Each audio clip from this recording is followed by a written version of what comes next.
கொடுமையாக மாறிய கண்டமனூர் ஜமீன் விஷயம். காதலுடன் சேர்ந்து மனைவி செய்த கட்டில் சம்பவம் அதிர்ந்த தேனி. வடிவேலு ஒரு திரைப்படத்தில் கண்டமனூர் ஜமீன் என்ன கண்டம் பண்ணிட்டாரு என ஒரு காமெடி காட்சி வருவதை பார்த்திருப்போம். ஆனால் அதே பாணியில் கணவனுக்கு எதிராக காதலனுடன் சேர்ந்து சின்னமனூரில் மனைவி செய்த விஷயம் ஒட்டுமொத்த தேனியையும் புரட்டி போட்டிருக்கிறது. சின்னமனூர் அருகே தகாத உறவுக்கு இடையூறாக இருந்த கணவரை காதலனுடன் சேர்ந்து மனைவி கத்தியால் குத்தி கொன்ற சம்பவம் பெரும் பரபரப்பை ஏற்படுத்தியிருக்கிறது. தேனி மாவட்டம் சின்னமனூர் அடுத்த குச்சனூர் சங்கராபுரம் இணைப்பு சாலை அருகே வனப்பகுதியில் கடந்த 6ஆம் தேதி ஒருவர் இறந்து கிடப்பதாக காவல்துறையினருக்கு தகவல் கிடைத்து சம்பவ இடத்திற்கு சென்று உடலை கைப்பற்றி சின்னமனூர் போலீசார் வழக்கு பதிந்து விசாரணை நடத்தினர். இறந்து கிடந்தது போடி ஊராட்சி ஒன்றியத்தில் உள்ள உப்புக்கோட்டை அடுத்த மாணிக்காபுரத்தைச் சேர்ந்த சென்றாயன் என முதற்கட்ட விசாரணையில் தெரிய வந்தது. இந்த கொலை தொடர்பாக சென்றாயன் மனைவி பூங்கொடி மீது போலீசாருக்கு சந்தேகம் ஏற்பட்டது. இதையடுத்து அவரை பிடித்து போலீசார் கிடுக்கு பிடி விசாரணை நடத்திய நிலையில் அதில் பல்வேறு திடுக்கிடும் தகவல்கள் தெரிய வந்தன.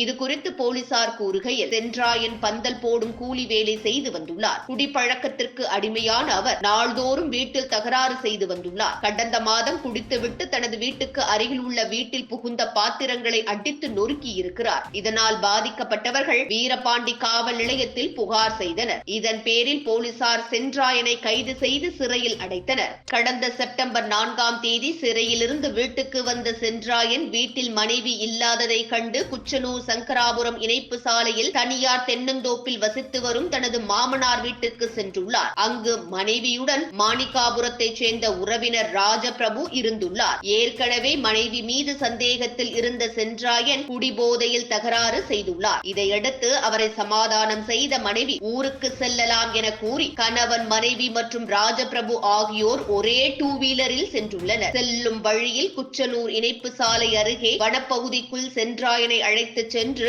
அங்கு ராஜபிரபு மற்றும் பூங்கொடி சேர்ந்து 23 இடங்களில் கத்தியால் குத்தியும் கழுத்தை அறுத்தும் கொன்றுள்ளனர். பின்னர் உடலை அங்கேயே போட்டுவிட்டு தப்பிச் சென்றுள்ளனர். திருப்பூரில் வேலை பார்க்கும் ராஜபிரபு 10 நாட்களுக்கு ஒருமுறை மாணிக்காபுரம் வந்துள்ளார். அப்போது அவருக்கும் பூங்கொடிக்கும் தகாத உறவு ஏற்பட்டுள்ளது. கணவன் சிறைக்கு சென்ற பின் திருப்பூருக்கு சென்று ராஜபிரபுடன் பூங்கொடி இருந்துள்ளார். தகாத உறவுக்கு இடையூறாக இருந்த சென்றாயனை கொல்ல முடிவு செய்து இருவரும் சம்பவம் நடந்த முதல் நாள் திருப்பூரில் இருந்து திரும்பி வந்துள்ளனர் என தெரிய வந்துள்ளது. ராஜபிரபுவையும் பூங்கொடியையும் உத்தமபாளையம் நீதிமன்றத்தில் ஆஜர் செய்த போலீசார் பின்னர் சிறையில் அடைத்தனர். தகாத உறவு விவகாரத்தில் காதலனுடன் சேர்ந்து கணவனை மனைவி கொன்ற சம்பவம் பரபரப்பை ஏற்படுத்தியிருக்கிறது. இதுபோன்ற முக்கிய நிகழ்வுகள், அரசியல் தகவல்களை ஆழமாக மாறுபட்ட கோணத்திலும் அறிந்து கொள்ள மறக்காமல் பாரத் மெயில் 24 பக்கத்தை பின்பற்றிக் கொள்ளுங்கள்.